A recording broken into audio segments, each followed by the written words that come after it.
संवत्सराणां शतं वेद्यं वास्तवमत्र वस्तु शिवदं तापत्रयोन्मूलनम्। ओम अज्ञानतिमिरान्धस्य ज्ञानाञ्जनशलाकया चक्षुन्मीलितं येन तस्मै श्रीगुरवे नमः। मुखं करोति वाचालं भुङ्गं लङ्घयते गिरिं यत्कृपातमहं वन्दे श्रीगुरुं दीनतारिणम्। नाम श्रेष्ठं मनुमपि सचिपुत्रमत्र स्वरूपं रूपं तस्याग्रजं मुरुपुरीं माधुरीं वष्टवाटिं राधा कुंडं गिरिवरम अहो राधिका माधवासां प्राप्तो यस्य व्यतीत कृपया श्रीगुरुं तं नतोऽस्मि। नमो महावदन्नाय कृष्ण प्रेम प्रदायते कृष्णाय कृष्ण चैतन्य नाम्ने गौरतिसे नमः। अनर्पित चरी चिरात करुण्यावतीर्ण कलो समर्पयितुमुन्नतो जलरसां सभक्ति श्रियं हरिपुरट सुंदर दुति कदम्ब संदीपितो सदा हृदय कंदरे स्फुरतु न सचिनंदन। आनंद लीलामय विग्रहाय हेमावलिभ्यच्छविसुन्दराय तस्मै महाप्रेमरसप्रदाय चैतन्यचन्द्राय नमो नमोस्तु। पंचतत्त्वात्मकं कृष्णं भक्तरूपस्वरूपकं भक्तावतारं भक्ताख्यं नमामि भक्तशक्तिकम्। जय रूप सनातन भट्ट रघुनाथ श्रीजीव गोपाल भट्ट दास रघुनाथ এই ছয় গোসাইর করি চরণ বন্দন যাহা হইতে বিঘ্ন নাশ অভীষ্ট পূরণ। বৃন্দাবৈ তুলসীদেব বৈ প্রিয়া বৈ কেশবস্য চ কৃষ্ণ ভক্তি প্রদে দেবী সত্যবত্যৈ নমো নমঃ। हे कृष्ण करुणा सिंधु दीनबंधु जगतपते गोपेश गोपिकाकांत राधाकांत नमस्तुते। फुल्लेन्दीवरकान्ति इन्दुवदनं वरावतं सप्रियं श्रीवस्ताङ्कमुदारकौस्तुभधरं पीताम्बरं सुन्दरं गोपीनानयनोत्पलार्चिततनुं गो गोपसंघावृतं गोविन्दं कलवेणुवादनपरं दिव्याङ्गभूषणं भजे। वराभिरामं मृदमदतिलकं कुण्डलाक्रान्तगण्डं कञ्जाक्षं कम्बुकण्ठं स्मितसुभगमुखं साधरे न्यस्तवेणुं श्यामं शान्तं त्रिभङ्गं रविकरवसनं भूषितं वैजयन्त्या वन्दे वृन्दावनस्थं युवतिशतवृतं ब्रह्मगोपालवेशं कस्तूरितिलकं ललाटपटले वक्षस्थले कौस्तुभं नासाग्रे वरमौक्तिकं करतले वेणुकरे कङ्कणं सर्वांगे हरिचंदनं सुललितं कंठे च मुक्तावली गोपस्त्री परिवेष्टित विजयते गोपाल चूड़ामणि सजल जगत नीलं दर्शितोदारशीलं करतलधृतशैलं वेणुवाद्ये विशालं व्रजजनकुलपालं कामिनी केलिलोलं तरुणतुलसीमालं नौमि गोपालबालं। तप्तकाञ्चन गौराङ्गी राधे वृन्दावनेश्वरी वृषभानुसुते देवी प्रणमामि हरिप्रिये। गोविंदानंदिनी राधे गोविंद मनमोहिनी गोविंद सर्वस्व सर्वकांता शिरोमणि राधां रासेश्वरी रम्यां गोविंद मोहिनी परां वृषभानुसुतां देवी प्रणमामि श्रीहरि प्रियां मत्तुल्य नास्ति पापात्मानो अपराधि च कश्चन परिहारे विलज्जा मे किन्मुखे पुरुषोत्तम भूमौ स्खलितपादानां भूमिरेव अवलम्बनम् त्वयि जातोऽपराधस्य तमेव शरणं प्रभो अपराधसहस्राणि क्रियन्ते अहर्निशं मया दासोऽयमिति मां मत्ता तत्सर्वं क्षन्तुम् अर्हसि। हरे कृष्ण कृष्ण कृष्ण हरे हरे हरे राम राम राम हरे हरे। वाञ्छाकल्पतरुभ्यश्च कृपा सिन्धुभ्यैव च पतितानां पावनेभ्यो वैष्णवेभ्यो नमो नमः। परम आराध्यतम शिष्य गुरुवर्ग के पाद पद्मों का कृपा भिक्षा करते हुए मुंबई गौड़िया मठ में 7 दिवसीय भागवत कथा का प्रथम दिन और हम कुछ भागवत का प्रारंभ का कथा श्रवण करेंगे। श्रीमद् भागवत कथा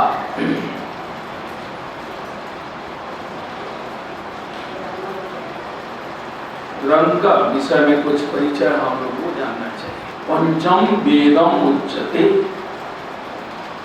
श्रीमद् भागवत को पंचम वेद कहा जाता है। चतुर्वेद ऋग साम यजु अथर्व। श्रीमद् भागवतम पंचम वेदम इष्यते। श्रीमद् भागवत को पंचम वेद कहा जाता है। वास्तव में जो ओम शब्द है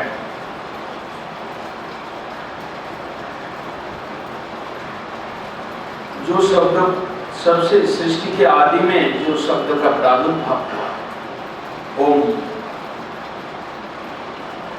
ओम शब्द विस्तारित होकर गायत्री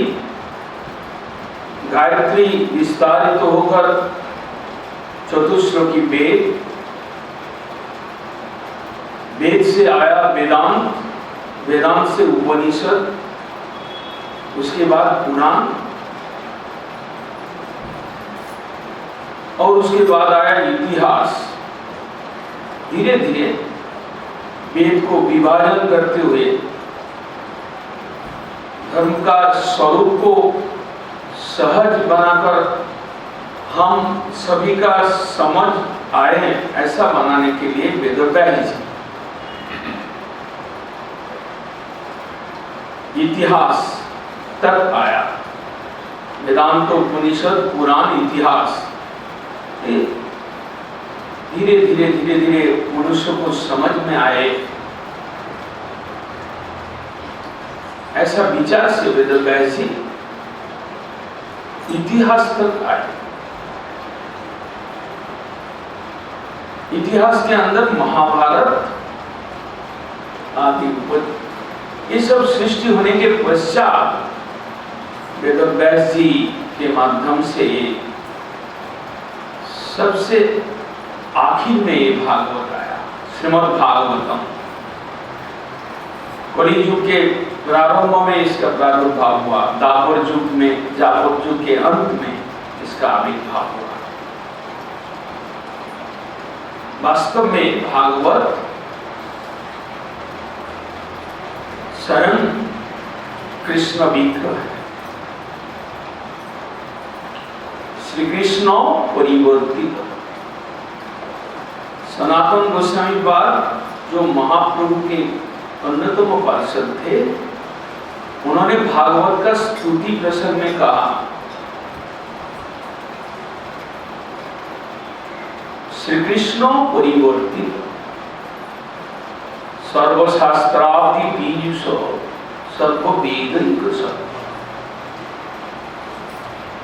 सर्वशास्त्र समुद्र को मंथन करते हुए जो अमृत पीयूष आया वो श्रीमद् भागवत है। सर्वशास्त्रादि पीयूष सर्ववेदैक सर्व, सर्ववेद, वेद एक वृक्ष है, वेद वृक्ष का एक बहुत बड़ा वृक्ष है। धर्म को सिखाने के लिए भगवान मनुष्य समाज धर्म, गृह धर्म और उसके आगे जाके परमार्थ धर्म, सब कुछ का एक सम्मिलन वेद है। और वेद एक बहुत बड़ा वृक्ष जैसा है और उसी का प्रपक्व फल है श्रीमद् भागवत। अर्थात श्रीमद् भागवत आप श्रवण करेंगे तो अमृत का आस्वादन आपका जीवन में अमृत का आस्वादन मिला सकता है। सर्ववेदैक सर्व, और पुराण में, बौद्ध पुराण में कहते हैं तमादिदेवं करुणावतार, तमाल वर्णम श्रीदावतार, भजामहे तम भागवतस्य। तमादिदेवं करुणावतार, करुणा का अवतार,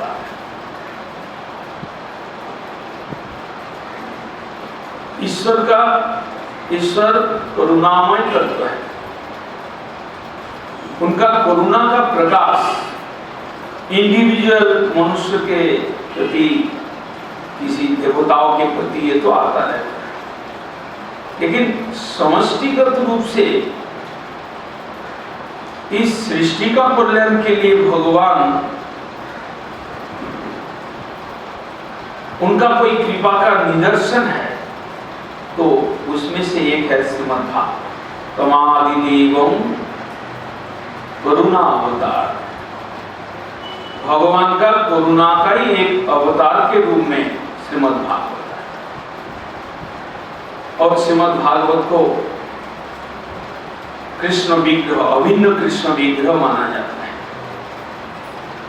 एक कृष्ण अद्वैत ज्ञान तत्व,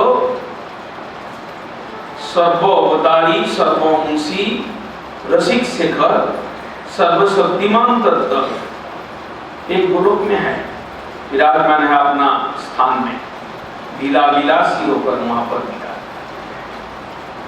और कली युग में और दो रूप से कृष्ण आए यहाँ पर।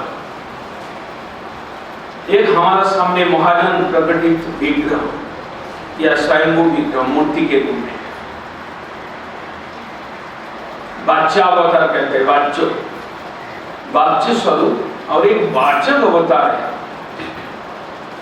जो कथा रूपी कृष्ण है, वाचक अवतार, वो है श्रीमद् भागवत, वाचक अवतार। कथा के रूप में भगवान, ऐसे तो शास्त्र में वर्णन है कि श्रीमद् भागवत 10 स्कंदात्मक है, 12 स्कंदात्मक है। 12 स्कंद, पहला और दूसरा उनके चरण है, तीसरा और चौथा उनका जानुदेश है, पंचम उनका नाभिदेश है, षष्ठ स्कंद उनका वक्र देश है, सप्तम अष्टम दोनों बाहु है कृष्ण का, वाचिक अवतार। 9वां स्कंद उनका कंठ देश है, 10वां स्कंद उनका प्रफुल्लित मुख कमल है, और 10वां और 11वां जो स्कंद है वो उनका कपोल और मस्तक देश है। इस तरह से एक भगवान को वाचिक अवतार के रूप में माना जाता है। कथा रूपी भागवत है श्रीमद् भागवत, कथा रूपी कृष्ण श्रीमद् भागवत के। और ये कथा कैसे प्रादुर्भाव हुआ, किस समय में हुआ, ये सारे प्रश्न हम श्रवण करेंगे सुत शौनक संवाद। उससे पहले भागवत श्रवण का फल हमको जानना चाहिए। श्रीमद् भागवत में ही है श्रीमद् भागवत श्रवण का फल। यस्याम वै श्रूयमानायां कृष्णे परम पुरुषे भक्ति उत्पद्यते पुंसां शोको मोहो भयापः। यस्याम वै श्रूयमानायां, केवल दो कर्ण कुहर देकर जिसको श्रवण करने से, कान से श्रद्धा के साथ कथा रूपी भागवत को श्रवण किया जाए,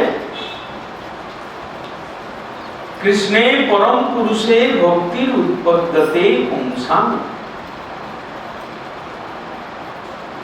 भगवान के चरण में भक्ति उत्पन्न।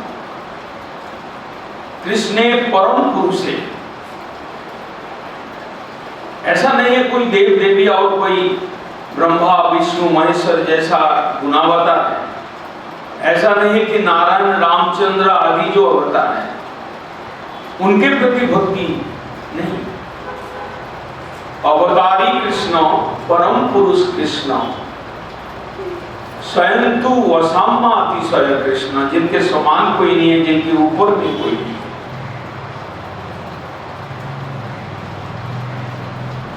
सर्वशक्तिमान तत्व जो कृष्ण, रसमय तत्व जो कृष्ण, उनमें आप भक्ति लाभ कर सकते केवल श्रवण के द्वारा। आपको प्रणाम करना, आपको भगवान को कुछ अर्पण करना, भगवान का पूजा करना, भगवान का नाम का जप करना या भगवान को भक्ति करना, ये सब छोड़कर आप कृष्ण में भक्ति पा सकते हैं। केवल दो कान आपको भागवत में, भागवत श्रवण करने में अगर दे सकते हैं तो आप भक्ति, परमा भक्ति लाभ कर सकते हैं। इन कंडीशन एक है कि वक्ता निराग हो, लालची नहीं हो, विषय भोग पिपासा युक्त ना हो, कृष्ण भक्त हो, जिसको कृष्ण के प्रति अनुराग छोड़कर और किसी सांसारिक वस्तु के प्रति अनुराग ना हो, ऐसा निराग वक्ता से आप सुनेंगे या आपको कभी ऐसा भाग मिल जाए कि निराग वक्ता के मुखारबिंद से आपको सुनने को मिल रहा हो, तो निश्चित रूप से आपको भक्ति प्राप्त होगा। उसमें और एक कंडीशन है कि श्रवण करने वाले का भी श्रद्धा हो, उनमें श्रवण करने वाले का भी शांत चित्त होकर वो श्रवण करें। अपना खाने पीने और अपना विलासिता में उनका ज्यादा रुचि ना हो, श्रद्धा के साथ 7 दिन श्रवण करें तो उसको कृष्ण परम पुरुष में उनको भक्ति प्राप्त हो सकती है, बिना और कोई साधन, जॉब, ध्यान, व्रत, तपस्या आदि का कोई जरूरत नहीं।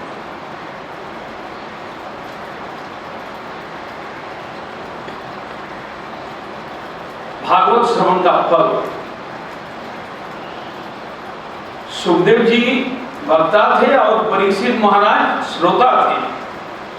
परीक्षित महाराज के साथ कई हजारों राजन वर्ग और मुनि ऋषि और साधारण संसारी आदमी भी थे, लेकिन सुखदेव जी जैसे शुद्ध भाव से कीर्तन किए, निराग वक्ता की भूमिका पर बैठकर कीर्तन किए और जैसे परीक्षित एकाग्र होकर श्रवण किया तो वक्ता और श्रोता दोनों ही हितार्थ हो गए।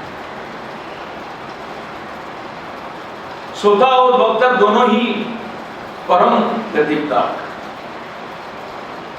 इसलिए भागवत कथा से पहले भागवत इस बात को जानना चाहिए। भागवत क्या है, श्रवण फल क्या है। ओम शब्द से भागवत शुरू होता है और भागवत का मंगलाचरण 3 श्लोक में बताया है। जन्माद्यस्य यतो अन्नयात् इतरतश्च अर्थेषु अभिज्ञसरात् तेने ब्रह्महृदायादि कवये मुह्यन्ति यत्सूरयः तेजोवारी मृदां यथा विनिमयो यत्तति सर्वं मृषा धाम्ना स्वेन सदा निरस्तकुहकं सत्यं परं धीमहि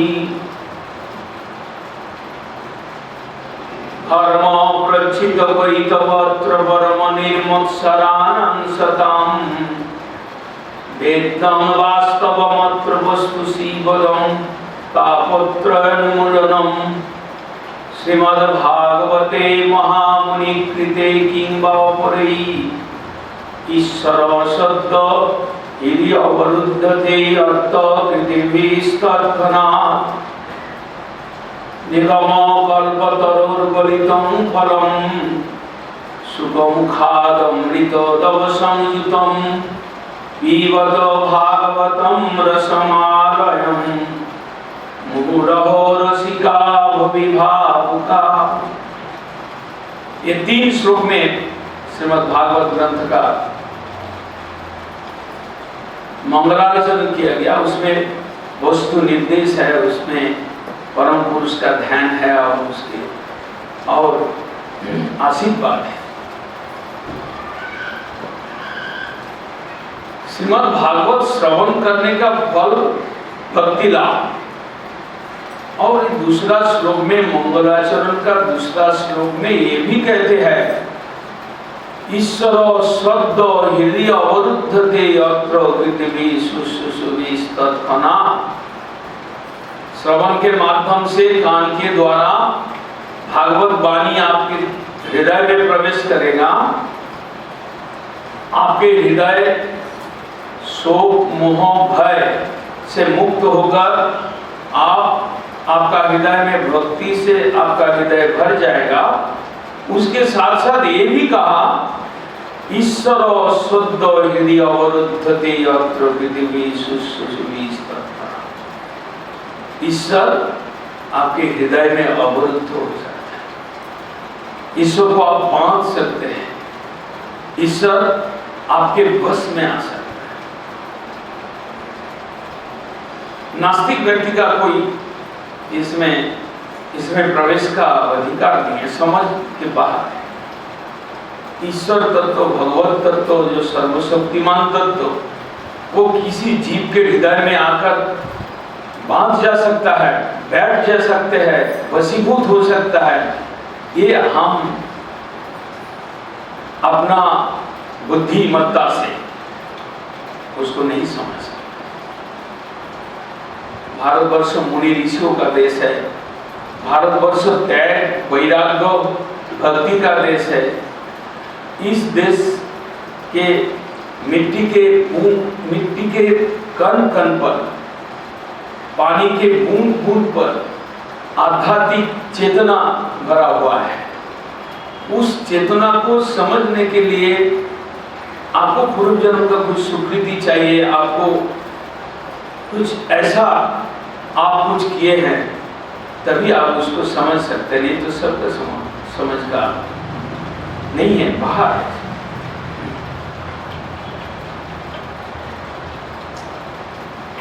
ओम शब्द से भागवत शुरू हुआ, सृष्टि शुरू हुआ ओम शब्द से। ओम शब्द भगवान के मुखार कमल से आया। ब्रह्मा जी सर्वप्रथम जीव है, उनके कान में आया। और ओम विस्तारित होकर वेद उपनिषद पुराण आया और ओम शब्द ही प्रणव है और ओम शब्द का एक विस्तृत रूप श्रीमद् भागवत है, इतना भी नहीं कहा जा सकता है। ओम शब्द का पूर्ण विकसित रसमय स्वरूप है श्रीमद् भागवत।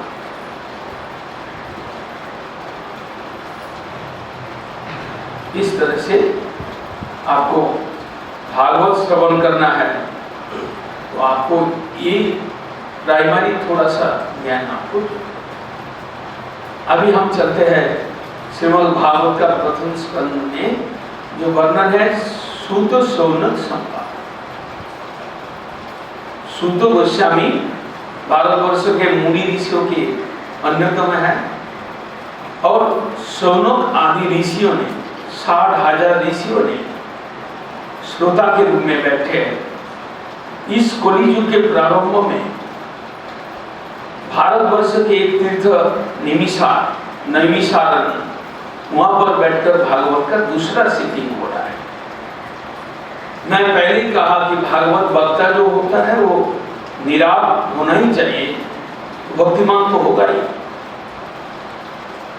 भागवत का पहला वक्ता जो है वो स्वयं भगवान 27वें अवतार के रूप में वेदव्यास जी, उन्होंने पहला सिटिंग अपना सुखदेव को सुनाया बदरिकाश्रम में।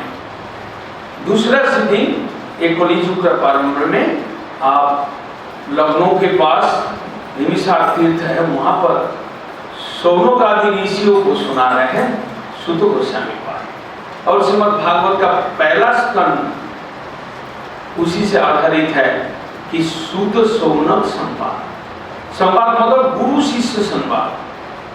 यहाँ पर और कोई बात नहीं, कोई विद्वान या कोई मूर्ख सामने बैठ गया सुनने के लिए।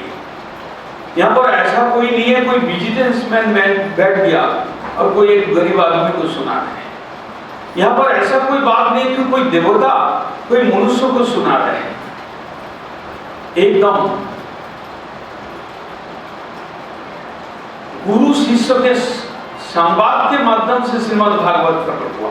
अंत तक पहला स्कंद से शुरू होता है एकदम 12 स्कंद तक, उसी को सम्मिलित करके श्रीमद् भागवत। और पहला स्कंद में सूत शौनक संवाद, सूत गोस्वामी जी शौनक आदि ऋषियों को अपना भागवत सुना रहे। भागवत सुना रहे मतलब गुरु शिष्य संवाद, मतलब शिष्य गुरु को पूछ रहे हैं, कुछ परमार्थ के विषय में प्रश्न कर रहे हैं, क्वेश्चन कर रहे हैं और गुरु बनकर गद्दी में बैठकर वो अपना उत्तर दे रहे हैं। सूत गोस्वामी जी व्यास गद्दी में बैठे हुए आसीन हैं। शौनक आदि ऋषियों ने उनको प्रश्न किया, 6 प्रश्न किया, जो प्रश्न हमारा जीवन को सुखमय करने के लिए, जीवन को त्रिताप शून्य करने के लिए, जीवन को आनंदमय करने के लिए, जीवन में हर एक अवस्था में हम उसको ठीक दिशा हमको मिले, हमको ज्ञान का पथ मिले, इसलिए ये प्रश्न है। और ये प्रश्न हर एक मनुष्य के जीवन में जरूरी है। उस प्रश्नों को सुने या प्रश्न का उत्तर को सुने, हर एक आदमी के जीवन में उसको काम आ सकता है, फायदा कर सकता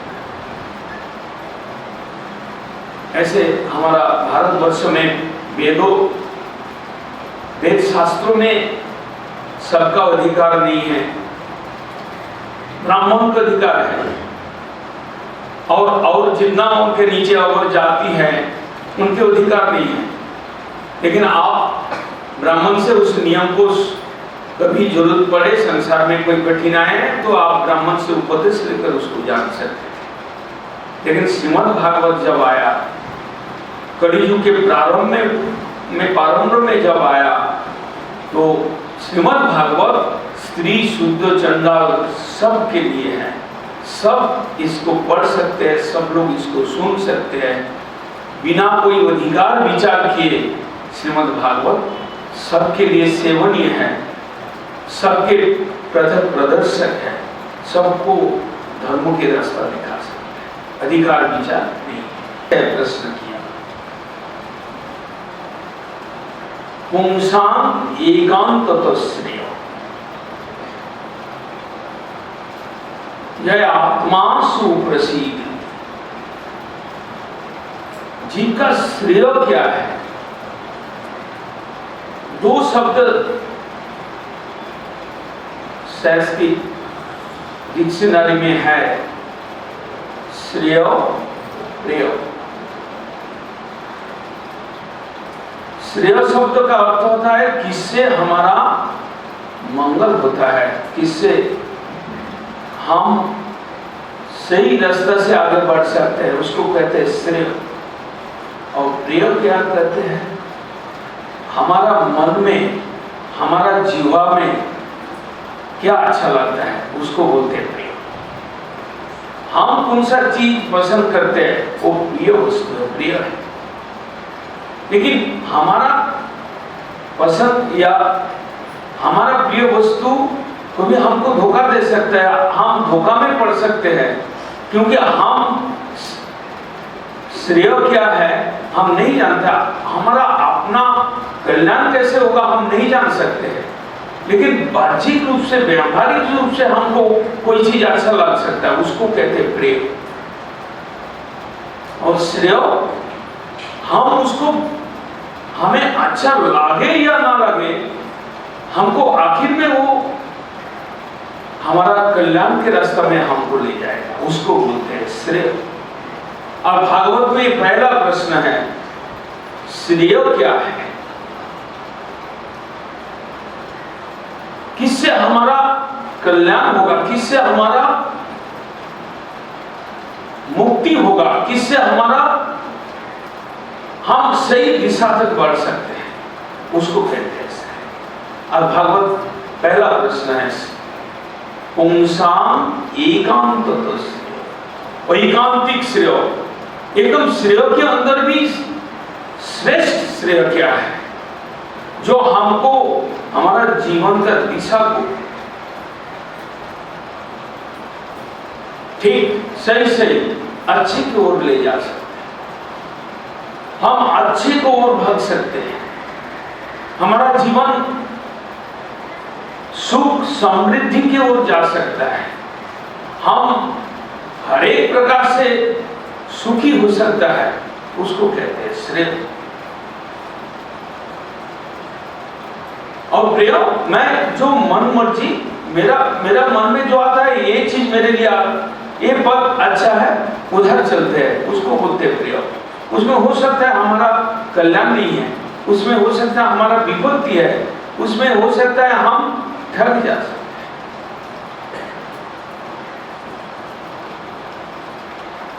श्रीमद् भागवत का पहला प्रश्न है, पुंसां एकांततो श्रेयो, एकांतिक श्रेय, वास्तव श्रेय क्या है जीव का? जीव का आत्मा का प्रसन्नता कैसे आ सकता है, दूसरा नंबर प्रश्न है।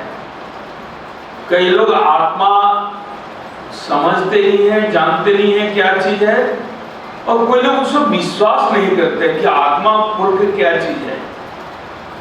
शरीर को फाड़ फूड़ के डॉक्टर लोग देख लेगा, इसमें है हार्ट, लंग्स, किडनी, लिवर, लेकिन नास्तिक डॉक्टर कहते हैं कि इसमें क्या है, इसमें आत्मा तो कोई चीज है नहीं, एक तो यंत्र है, ठीक ठाक चल रहा था, वो ठीक था, और किसी तरह से बिगड़ गया, तो मैं रिपेयर करने का कोशिश किया, हुआ नहीं, तो डेट घोषणा किया।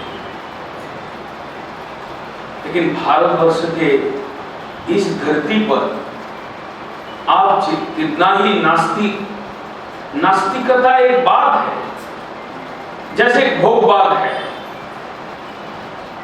जैसे त्यागवाद है। कई मुनि ऋषि लोग हजारों साल जंगल में पेड़ के नीचे बैठकर पेड़ का पत्ता और फल खाकर जिंदगी बिताए, वो एक त्यागवाद। आप उसको माने या ना माने, भोगवाद है।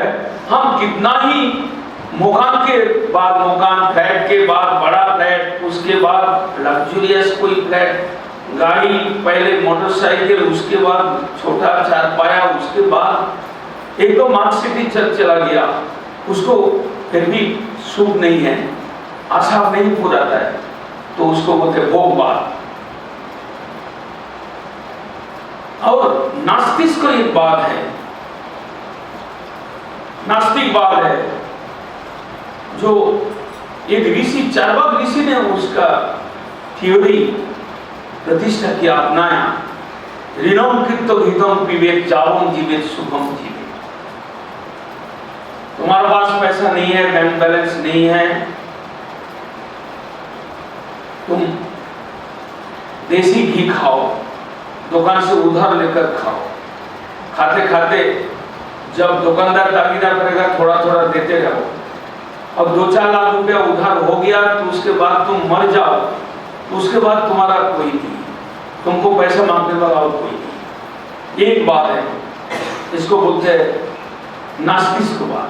भगवान बोलकर कोई नहीं है, ये शरीर ही सब कुछ है, सांस जब तक है, आंख जब तक है, तब तक भोग कर लो, इसके आगे पीछे कुछ नहीं है, बकवास है।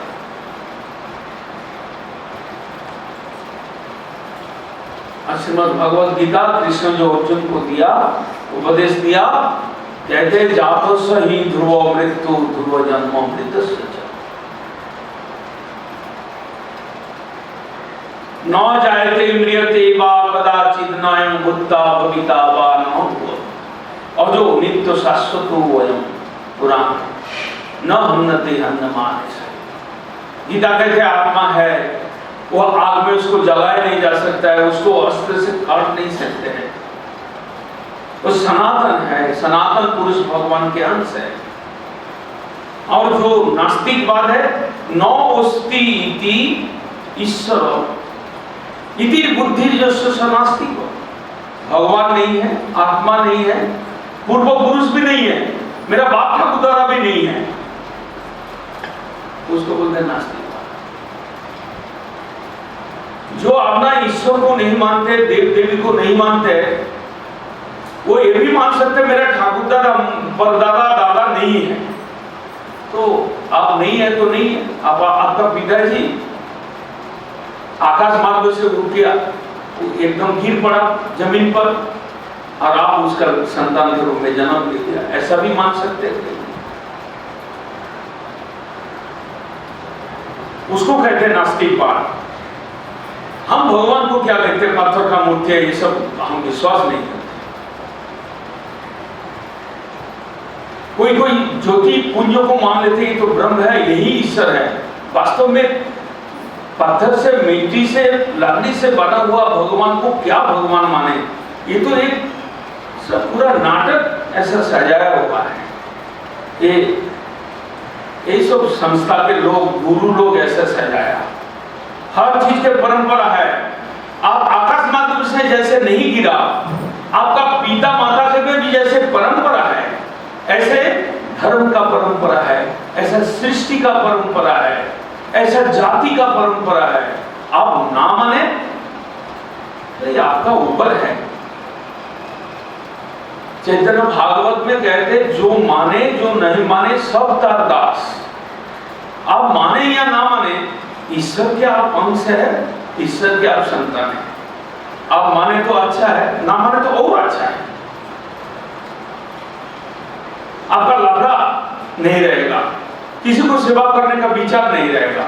आप ऋणम कित्तो हितम पीवे, ऐसे ही करते नहीं माने तो अच्छा बात है। आप दादा को नहीं मानते, पिताजी का पिताजी को, उनका पिताजी को नहीं मानते, हम देखें नहीं तो क्या मानेंगे। जब आप लकड़ी और पत्थर का बना हुआ मूर्ति को बकवास समझ रहे हैं, तो आपका दादा का जो चित्र है, जो कपड़ा के या पेपर के ऊपर से बनाया हुआ, कागज से बना हुआ, तो वो भी पकड़, वो भी तो बेकार है। आपका वो दादा नहीं है, आपका दादाजी का पिता नहीं, उसको जूता मार दीजिए, आप मर ही सकते हैं। क्योंकि आपका ऊपर, आप स्वतंत्र जीव है, आपको इस संसार में आया, पिता माता का सहारा आपको तो मिला, दिया आपने, उसके बाद आप बड़ा होकर आप कहीं पर चला जाए, आप गांजा भांग खाने के लिए उधर भी चला जाए, या तो आप साधु संत के मंदिर में चला जाए, आप नौकरी करें, यहाँ तो नगरी पैसा कमाने का धंधा ना करे, चोरी में चला जाए, ये आपके ऊपर है, आप स्वतंत्र जीव हैं। लेकिन वास्तव क्या है? पुंसांग एकांत तस्य, वास्तव में ईश्वर एक तत्व है जो पूरे सृष्टि को चला रहे हैं, जो सृष्टि को रची, जो सृष्टि को अंत में भी उसका पुनः सृष्टि करने का शक्ति रखते हो, उसको विचार करते हैं। भगवान सृष्टि स्थिति प्रलय के मालिक है। भागवत के पहला श्लोक में मंगलाचरण में जन्मादि अस्य जन्मो स्थिति लय, इसका जो करता है, इसका जो मालिक है, आप उसको माने या ना माने, वास्तव ये है कि वो एक सृष्टि करता है जिनके द्वारा ये सृष्टि चल रहा है, जिनके प्रति आपका श्रद्धा होना जरूरी है, जिनके विश्वास के ऊपर आपका जीवन सुखमय हो सकता है, वो श्रीमद् भागवत सिखाता है। श्रीमद् भागवत में प्रश्न आया कि आपका वैज्ञानिक श्रेय क्या है?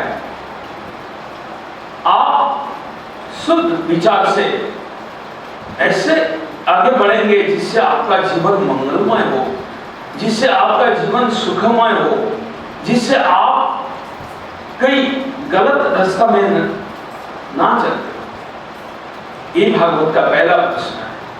और दूसरा प्रश्न है कि आपका आत्मा का प्रसन्नता कैसे होगा? देह का प्रसन्नता, मन का प्रसन्नता, आत्मा प्रसन्नता, तीन प्रकार की प्रसन्नता है। देह, मन और आत्मा। मेरा ये शरीर है जो दिखाई पड़ रहा है, ये पंचभूत से बना हुआ है, शास्त्र कहता है, और मेडिकल साइंस कहता है कि हड्डी, मांस, खून, ये सब से बना हुआ आपका देह है, देह परिचय। इसके भीतर अंदर एक चीज है, सूक्ष्म शरीर है, मन। वो आप समझे या ना समझे, मन आपको कर रहा है कि आज मैं, क्रिसमस का दिन है, मैं आज मंदिर में जाऊंगा, गुरुजी आया, ये मन बोल रहा है। तब आपका पैर, तब आपका हाथ, तब आपका पूरा शरीर, बॉडी इच्छा कर रहा है, उसका उपाय ढूंढ रहा है। वो है मन।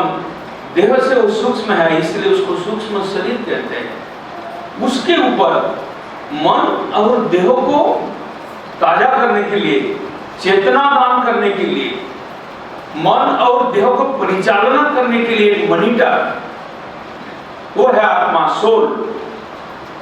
और सोल के साथ एक सुपर सोल बैठे हुए हैं, वो है परमात्मा, अंतर्यामी। आप जीवात्मा है, आप सोल है, आपके साथ एक साथी के रूप में सुपर सोल, उसको अंतर्यामी कहते हैं। उस वहां तक पहुंचना समय लगेगा। लेकिन ये जो बॉडी, माइंड एंड सोल, ये तीन चीज को मानना, उसका फंक्शन को जानना और शास्त्रों की दृष्टि से जानना और मुनि ऋषि गुरु के मुखारविंद से जानना, ये मनुष्य जन्म में जरूरी है। उसके लिए दो प्रश्न आया भागवत में, तुम्हारा वैज्ञानिक श्रेय क्या है और तुम्हें आत्म प्रसन्नता कैसे मिल सकता है? इस संसार में सब के सब दुखी है, किसी को सुख नहीं है। तो आप प्रश्न करेंगे, कैसे आप बोल दिया मैं तो बहुत सुखी हूं, मेरा सरकारी नौकरी है, मेरा वाइफ अच्छी है, मेरा 2 संतान है, एक बेटा है, एक बेटी है, मेरा अच्छा फ्लैट है, मैं तो अच्छी तरह से हूं।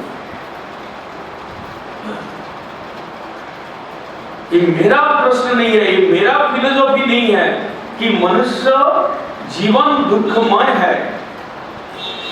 सुख है तो क्षणिक है, सुख है तो सुख का आभास है, सुख के पीछे हमेशा दुख हमको सता रहा है। ये चीज वेद भागवत पुराण के वाणी है, गीता का वाणी है। गीता कहते हैं समो सुख दुखो च, इसका मतलब सुख और दुख का अस्तित्व है। जैसे आलो और अंधेरा का अस्तित्व है, जैसे अच्छा और बुरा का अस्तित्व है, जैसा पुरुष और प्रकृति का अस्तित्व है, जैसे दिवा और रात्रि का अस्तित्व है, ऐसा सुख और दुख का परमानेंट अस्तित्व है।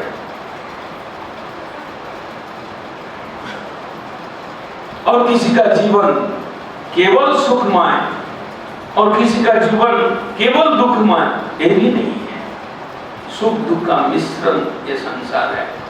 और भागवत सुनते सुनते 7 दिन में हमको ये ज्ञान होगा कि वास्तव में सुख स्वरूप ईश्वर है, सनातन सत्य, सनातन नित्य निरंजन, सत्यम शिवम सुंदरम श्रीमद् भगवान है। और उनके साथ उनको भजन में, उनको लेकर रहने में ही हमको शांति आनंद है। कि समस्त शास्त्र, वेद, उपनिषद, पुराण का एक निचोड़ है। हम दुखी है, हम ईश्वर से अलग, ईश्वर से विक्षिप्त हो गए हम, इसलिए हम दुखी है। इस दुनिया के सुख और दुख दोनों ही अनित्य है। एक परमानेंट अनाविल सत्य सुख है जिसको प्राप्ति के तलाश में कोई बुद्धिमान जीव, इसलिए वो धर्म के रास्ते पे चलते हैं कि वो सुख का तलाश में। एक अनाविल निरविच्छिन्न अमिश्र सुख है। इस संसार में सुख है तो उसमें दुख मिश्रित सुख। ऐसा सुख भागवत श्रवण हमको दे सकता है, ऐसा सुख साधु संगत हमको दे सकता है, ऐसा सुख हम ईश्वर का उपासना के माध्यम से ही पा सकता है और कोई रास्ता। भारतवर्ष में या वेद में कई पंथा, उसमें मुख्यतः कर्मयोग, ज्ञान योग, भक्ति योग है। उसके छोड़कर भी और छोटा अष्टांग योग आदि है। ये साधन है, ये सुख अनाविल सुख, निरंतर जमई सुख, निरंतरता मई सुख जो है उसको प्राप्ति के लिए वेद इसमें ऐसा विधान है। कर्मयोग,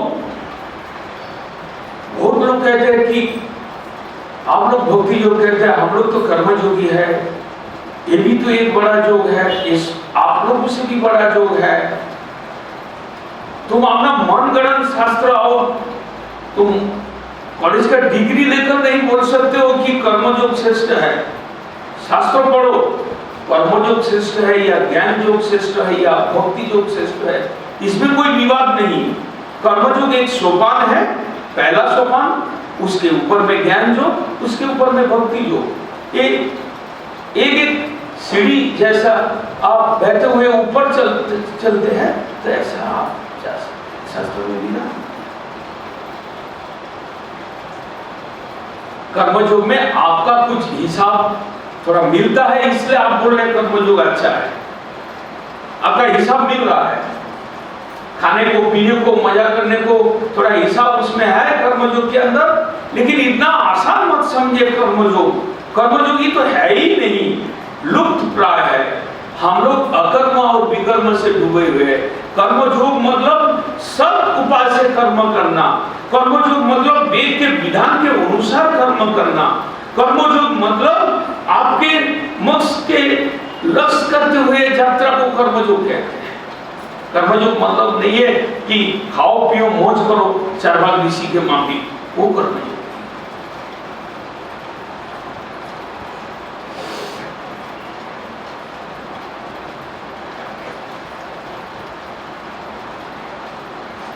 पहला प्रश्न है कि पुंसांग एकांततः श्रेय, मनुष्य का वास्तव श्रेय मंगल क्या है। और दूसरा प्रश्न है कैसे आत्मा का प्रसन्नता मिल सकता है।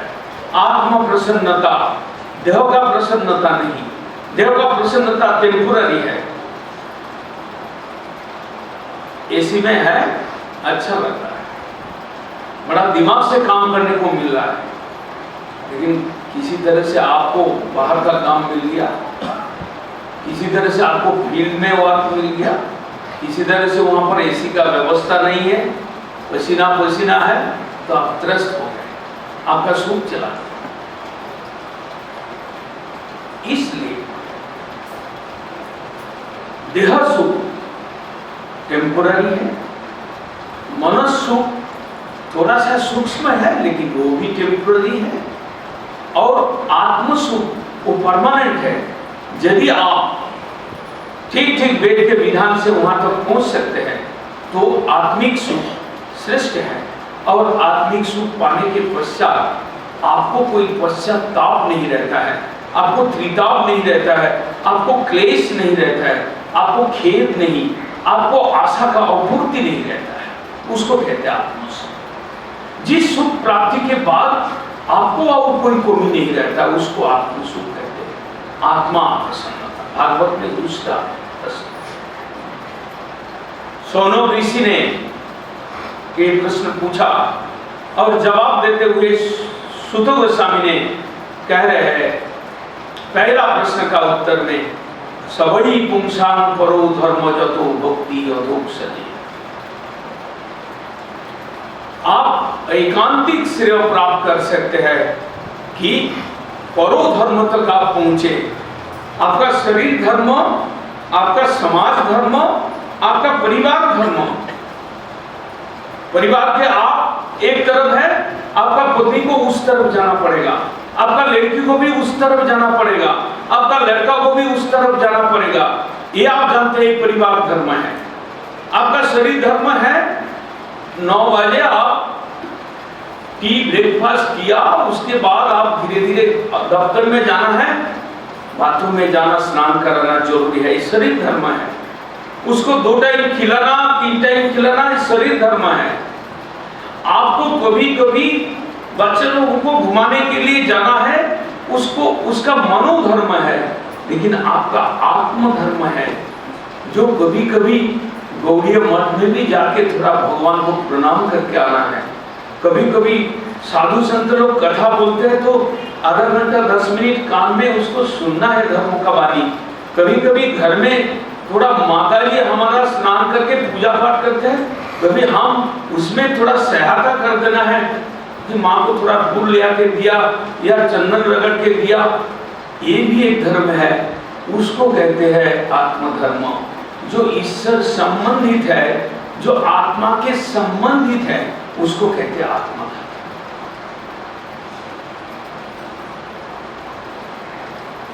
ये सब चीज का बारे में नॉलेज हो और धीरे धीरे आपको अग्रगति प्रोग्रेस करने का इच्छा हो तो आप जानने के लिए समुद्र है।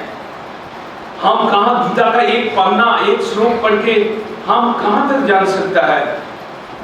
यदि हम कॉलेज में नहीं जाते हैं, यदि हम ऑनलाइन कॉलेज करते हैं, यदि हमारा पास किताब है तो आपको ज्ञान आपको मिल सकता है, लेकिन किताब पढ़ने का टीचर ना हो तो आप वो ज्ञान पूरा नहीं कर सकता है। यदि आप कंटिन्यूअस लेसन लेकर पढ़ते पढ़ते आप एग्जाम नहीं देते हो, आपको डिग्री नहीं मिलता हो, तो वो भी आपका पढ़ाई अधूरा है, असंपूर्ण है। इसी तरह से आत्मज्ञान लाभ करने के लिए, आत्म प्रसन्नता लाभ करने के लिए आपको क्रम पंथा में आपको शरीर को जानना है, आपको परिवार को जानना है, आपको समाज को जानना है, और समाज व्यवस्था को श्रेष्ठता ले आने के लिए परिच्छन ले आने के लिए जो मुनि ऋषि का विधान है उसको भी इंक्लूड करना है लाइफ के साथ में, नहीं तो आप ठग जाएंगे। मुनि ऋषि देवता मंदिर मस्जिद जो भी है हमारा आध्यात्मिक चेतना के एक उपाय है, आध्यात्मिक चेतना में पहुंचने के लिए एक पंथा है। आप वहां तक आपको चलना, आप देह तत्व को जान लिया और आप अपना परिवार तत्व को जान लिया, आप समझ गए आप बहुत बड़े हो गए, अब बहुत खुशी है। लेकिन जो ईशान पुरुषम साक्षात आत्म प्रभवम ईश्वरम न भजन्ति अवजानन्ति स्थानाद्रष्टा पतन्त।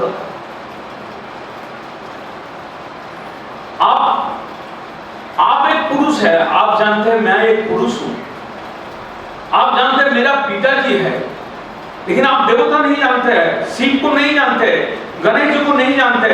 इसका मतलब आप कापुरुष है, आपके पुरुष के ऊपर जो पुरुष है उसको आप नहीं जानते।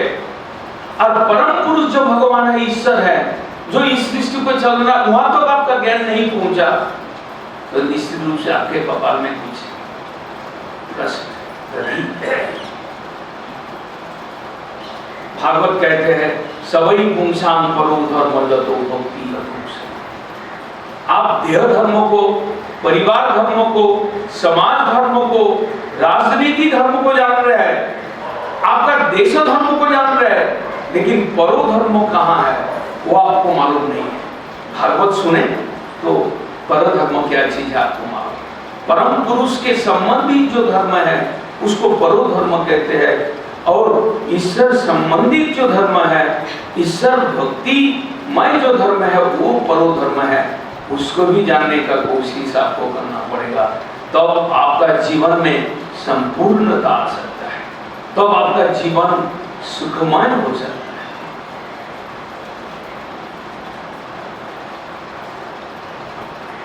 और दूसरा प्रश्न का उत्तर बोल रहा है भागवत सुत गोस्वामी जी वक्ता के रूप में कहते हैं, दूसरा प्रश्न है कि कैसे आत्म प्रसन्नता मिल सकता है। आत्मा आज दुखी है, डिप्रेशन बीमारी बढ़ रहा है, हैंगिंग जो आपने को हैंग करके मर रहा है उसका परिमाण बढ़ रहा है, उसका मतलब उसका अंदर आत्म प्रसन्नता नहीं है। वो तो एक लॉजिक है।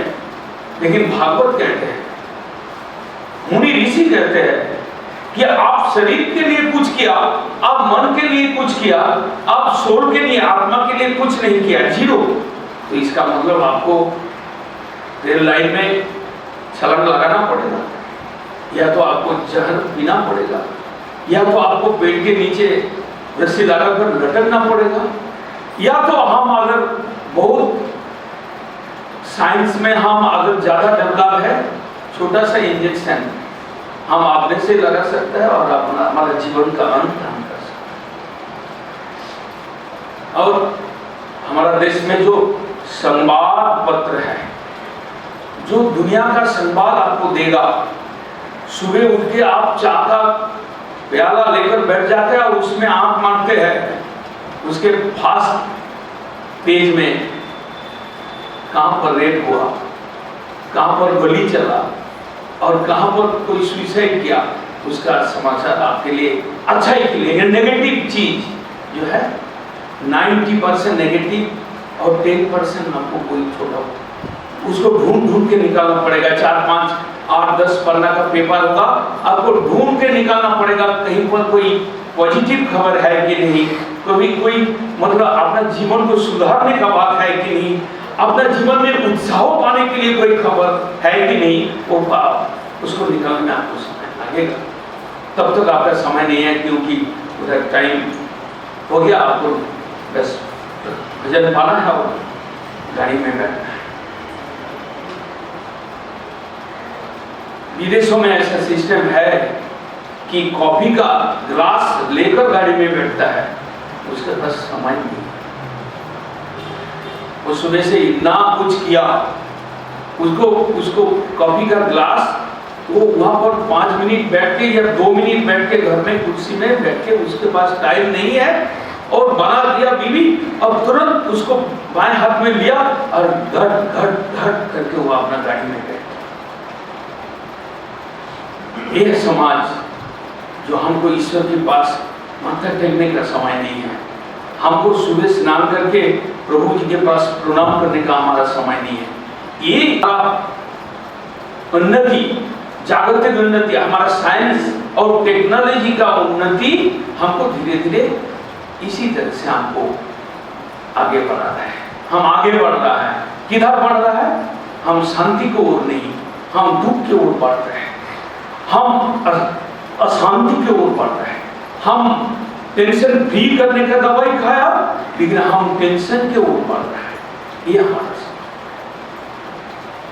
और गौड़िया मठ हो, चाहे सिद्धि विनायक मंदिर हो, चाहे वो जूह टेम्पल हो, वो उस टेंशन को खत्म करने के लिए, आपको आत्म शांति देने के लिए साधु संत मुनि ऋषि का प्रादुर्भाव आज नहीं, आपका टेक्नोलॉजी आप आज आ सकता है और कल दूसरा टेक्नोलॉजी आएगा, लेकिन साधु संत मुनि ऋषि और गीता भागवत वेद आज नहीं आया। सृष्टि के पहला रचना किया, ईश्वर का वो दायित्व था। उन्होंने सृष्टि करने से पहले ब्रह्मा को अपना नामी कमल से सृष्टि किया, कहते कि तुम मनुष्य को बनाओ, लेकिन मैं तुमको वो शक्ति देता हूं, मनुष्य कैसे शांति में रहेगा उसका प्राविधान, उसका मैं एक संविधान भी देता हूं। वो संविधान का नाम है वेद, कि तुम्हारा जीवन उच्छृंखल ना हो, तुम्हारा जीवन हेफाजत ना हो, तुम सुष्ट रूप से चलो, शांति से चलो, तुम्हारा भी शांति, तुम्हारा घर में दूसरे को भी शांति, और तुम्हारा पड़ोसी का भी शांति, तुम्हारा समाज का भी शांति और आत्म शांति, तुम पहुंच सकते। ये दूसरा प्रश्न का उत्तर में भागवत कह रहा है, अहोइतुकी अप्रतिहता जय आत्मा सुप्रसीदति। परो धर्मो, उससे तुम्हारा वो एकांतिक श्रेय है। परो धर्मो मीन्स ईश्वर को उपासना। यदि तुम अहेतुकी अर्थात विशुद्ध भक्ति, निष्काम भक्ति कर सकते हो परम पुरुष के प्रति, तुम्हारा आत्मा का प्रसन्नता, अर्थात भक्ति करो भगवान को, भगवान को हृदय में बैठाओ। तुम्हारा हृदय में तो बहुत लोग बैठा हुआ है, तुम्हारा पत्नी, उसके बाद तुम्हारा लड़का, उसके बाद तुम्हारा लड़की, उसके बाद तुम्हारा दामाद, उसके बाद तुम्हारा पोता, इसी तरह से तुम्हारा हृदय को एकदम घेरते हुए एक के बाद एक तुम्हारा प्रिय आ रहा है। लेकिन ये सब प्रिय 2 दिन के बाद अप्रिय हो जाएगा, फिर नया प्रिय आएगा। उससे अच्छा जो सत्य सनातन भगवान है, जो वास्तव में प्रिय है, जो तुम्हारा हृदय में अंतर्यामी के रूप में बैठा हुआ है, उसको प्यार करो, उसको याद करो, उसको भजन करो, उसको भक्ति करो। इससे तुम्हारा आत्मा का प्रसन्नता। वैकांतिक श्रेय क्या है मनुष्य का? एक आत्मा का प्रसन्नता कैसे होता है? दूसरा वासुदेव के चरित्र कथा, भगवान के चरित्र कथा, उनका अवतार कथा, उनका जशक कथा, ये 3 प्रश्न बीच में आता है। और जिस भागवत का 7 दिन का वर्णन में वो सब आया। लास्ट में एक प्रश्न आया कि कृष्ण सधामको गते धर्मो ज्ञानात् विषो।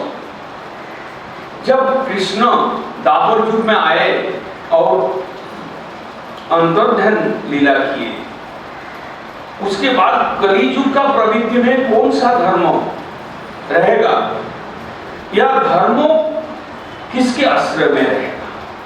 धर्मो कम शरणम गतः। ऐसे तो सत्ययुग में ध्यान, त्रेता युग में यज्ञ, दापर युग में अर्चन पूजा, और कली युग का धर्मों को बताइए। सोनका ऋषियों ने प्रश्न किया था कि कली युग में मनुष्य का आयु स्वल्प है और बुद्धि वृत्ति जो है वो क्षीण हो जाएगा, अच्छी अन्नगत प्राण, कलह प्रियता, काम क्रोध लोभ में एकदम जर्जरित हो जाएगा कलियुग का जीव। ऐसा एक खराब समय आ रहा है। उसमें धर्म कैसे रहेगा, धर्म किसको आश्रय करके रहेगा, और उसमें किस धर्म के माध्यम से आदमी मोक्ष प्राप्त कर सकते हैं, ऐसा प्रश्न, लास्ट प्रश्न। और उसके जवाब में बाद में आता है, शौनकादि ऋषियों ने ये ऐसा प्रश्न पूछा तो सुत गोस्वामी ने कहा कि कृष्ण सधामो गते धर्म ज्ञानादि भी सह करो नष्ट दृशाम एष पुराणात् को अधुनो। जब कृष्ण द्वापर युग के अंत में आया चले जाएंगे, कलियुग का प्रवृत्ति होगा, धर्म श्रीमद् भागवत के आश्रित रहेगा, श्रीमद् भागवत रूप सूर्य प्रकट होगा और श्रीमद् भागवती ही कली हत जीव को दिशा दिखलाएगा, धर्म का दिशा, सतमार्ग की दिशा, वैकांतिक श्रेय का दिशा दिखलाएगा। पुराण को अधुनो, पुराण रूप सूर्य, महापुराण, श्रीमद् भागवत को महापुराण कहते हैं और श्रीमद् भागवत में आश्रित रहेगा धर्म। धर्म मतलब और कोई धर्म नहीं बांचेगा, एकमात्र श्रीमद् भागवत धर्म ही बांचेगा। श्रीमद् भागवत जो कि कृष्ण का गुण लीला चरित कथा का वर्णन प्रधान होगा और भक्तिमय भक्ति प्रधान ग्रंथ होगा। कलियुग में हरि कीर्तनमय धर्म रहेगा। श्रीमद् भागवत में भगवान का जश कथा, भगवान का लीला कथा परिपूर्ण रूप से है। उस कथा को श्रवण करते हुए कलियुग का जीव का हृदय शोधित होगा, कलियुग का जीव का अंदर का मैल दूरीभूत होगा और कलियुग के जीव इसी तरह से परमार्थ गति प्राप्त कर सकते हैं, मोक्ष लाभ कर सकते हैं। ये श्रीमद् भागवत में सूत शौनक संवाद के माध्यम से ये ज्ञान पहला स्कंद में आता है। उसके साथ साथ थोड़ा ये प्रश्न शौनकादि ऋषियों ने किया कि भागवत का प्रादुर्भाव कब हुआ, किस युग में हुआ, किस काल में हुआ, किसके माध्यम से ये भागवत प्रकटित हुआ। और सुखदेव गोस्वामी जो आप कथा में बोल रहे थे कि परीक्षित महाराज को 7 दिन तक सुनाया और जिससे सुखदेव गोस्वामी का मुखारबिंद से सुनते सुनते परीक्षित महाराज का परम गति प्राप्त हो गया, ये सारे क्वेश्चन बाद में किया और पहला स्कंद में उसका वर्णन है। और भागवत कैसे प्रकट हुआ, कृष्ण जब सधाम में चले गए उसके बाद उसी समय कृष्ण द्वैपायन वेदव्यास ऋषि का आविर्भाव हुआ। वेदव्यास ऋषि भगवत 27 अवतार थे। उन्होंने जिन्होंने वेद विभाजन किया, वेदांत उपनिषद पुराण रचना किया, हरेक जीव हरेक श्रेणी का जीव को समझ में आए धर्म के बारे में, इसलिए धीरे धीरे उनको सीधा करते गए, उनको सहज रूप देते गए, देते जब पुराण तक आ गया, अष्टादश पुराण, 18 पुराण और अष्टादश उपपुराण, सब धर्मों के बारे में, कैसे संसार धर्मों, कैसे भक्ति धर्म, कैसे मुनि धर्म, कैसे सांख्य धर्म, सब कुछ भागवत ये श्रीमद् ये अष्टादश पुराण के अंदर है। उसके रचना करने के पश्चात वेदव्यास जी का मन में असंतोष आया और वो बद्रिकाश्रम में अपना आश्रम में बैठे हुए थे और उनका चित्त अप्रसन्न था। और ऐसे समय पर भगवान ने उनका गुरु नारद को वहां पर भेजा और नारद ने आकर पूछते हैं कि वेदव्यास, तुम जगत जीव को शांति देने के लिए वेद उपनिषद पुराण रचना किया और तुम्हारे अंदर असंतोष है, तुम स्वयं ही दुखी हो, तो कैसे तुम्हारा इस शास्त्र पढ़कर लोगों को कैसे शांति मिलेगा। तो नारद ऋषि का प्रश्न से जवाब देते हुए वेदव्यास जी कहते हैं कि गुरुजी आप ठीक बताया, नायम आत्मा परितुष्टे में, मेरा आत्मा प्रसन्न नहीं है, मैं कुछ चीज का कमी समझता, मेरा अंदर कुछ असुविधा महसूस हो रहा है। गुरुजी आप भी बताइए कि मेरा अंदर एक अप्रसन्नता क्यों है।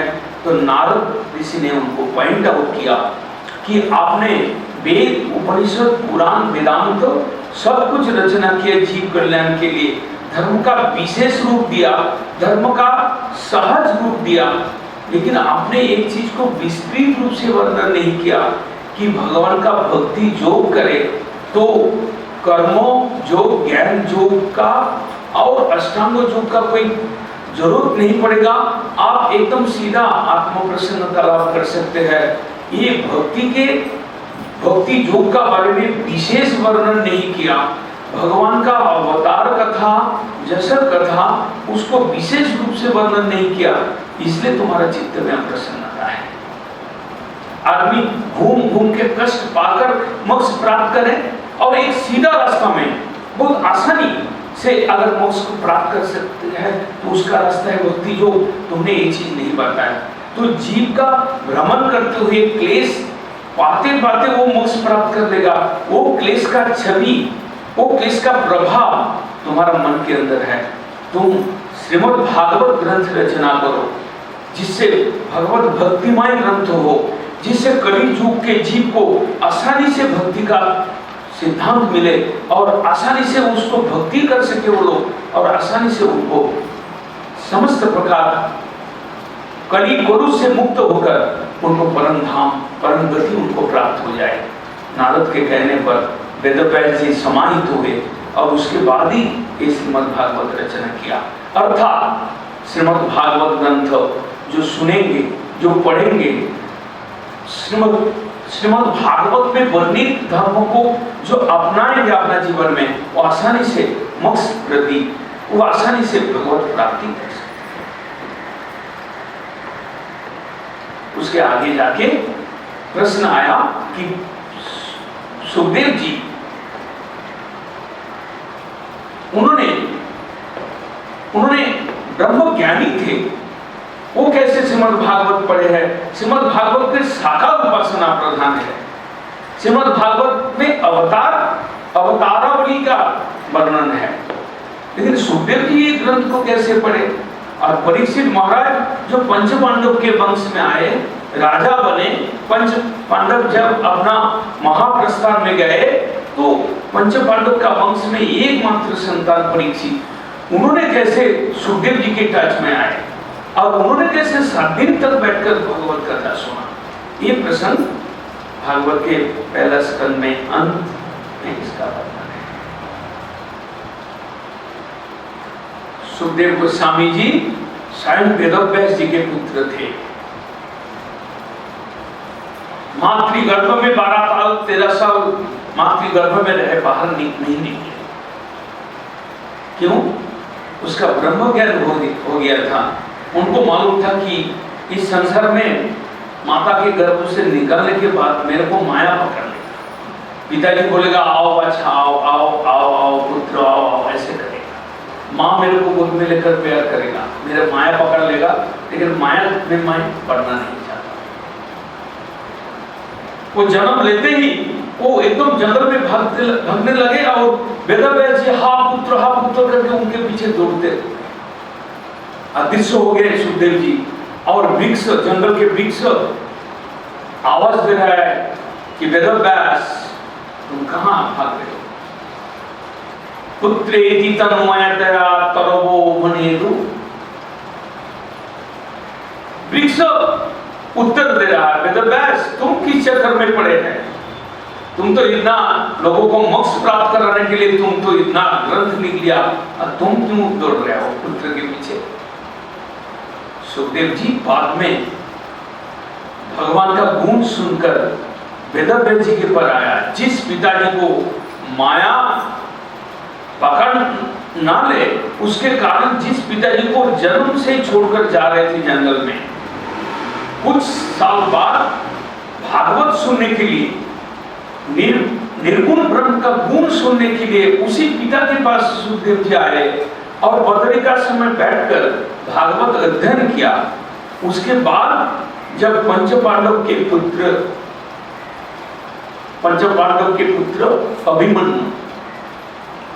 अभिमन्यु के पुत्र परीक्षित,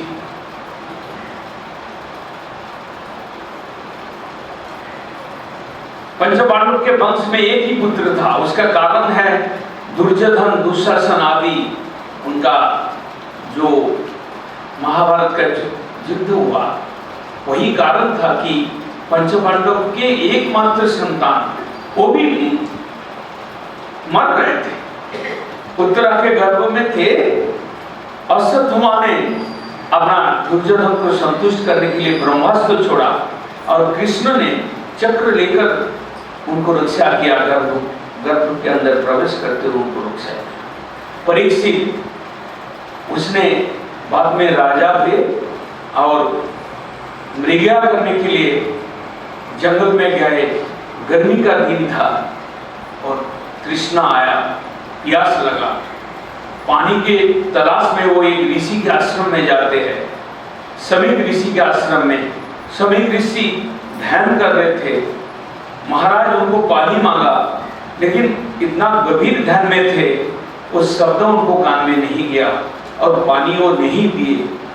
क्रोधित होकर परीक्षित महाराज उनके गल पर एक मरा हुआ सांप को डाल दिया और समीक ऋषि के पुत्र को जैसे मालूम हुआ, उसने अभिशाप दिया कि जो राजा मेरा पिता का गल पर मरा हुआ सांप को डाले, उनको 7 दिन में तत्क्षण दंशन में उनका मृत्यु होगा। आज से 7वां दिन तत्क्षण दंशन से उनका मृत्यु होगा। सांप दे दिया। उसके बाद परीक्षित महाराज अपना घर में वापस गए। मन ठीक नहीं था, अच्छा काम नहीं किया, हम ऋषि के अवमानना किया। बाद में उनको मालूम पड़ा कि 7 दिन उनका आयु बचा और तत्क्षण दंशन से उनका मृत्यु होगा। ये उनको सांप मिला और परीक्षित महाराज अपना जितना राजवस्त्र था उसको उतार दिया, साधु वेश लेकर धोती कुर्ता पहनकर गंगा जी के किनारे पर बैठ गए। प्रायों वेशन अमृतो अनशन, 7 दिन तो और जीना है, 7 दिन कुछ नहीं खाएंगे। और वहाँ पर बैठकर वो मुनि ऋषि सब लोग आए और उनसे प्रश्न किया कि 7 दिन में मेरा कर्तव्य क्या है, करना क्या चाहिए, जिसकी मैं 7 दिन में ही अपना आत्मगति प्राप्त कर सकूं, 7 दिन में हम मोक्ष प्राप्त, 7 दिन में हम परम गति को प्राप्त कर सकते। परीक्षित महाराज का ऐसा साफ सुनकर भारतवर्ष के मुनि ऋषि सब एकत्रित हुए और राजन्य वर्ग एकत्रित हुए और जितने राजा का प्रेमी भक्त थे सब लोग सुगरतल, जो अभी मुजफ्फरपुर में वो गंगा के किनारे पर है सूखता, वहाँ पर राजा ने अपना प्राण छोड़ने के लिए बैठे और मुनि ऋषि सब ने एकत्रित हुए और राजा सबके सामने एक प्रश्न रखा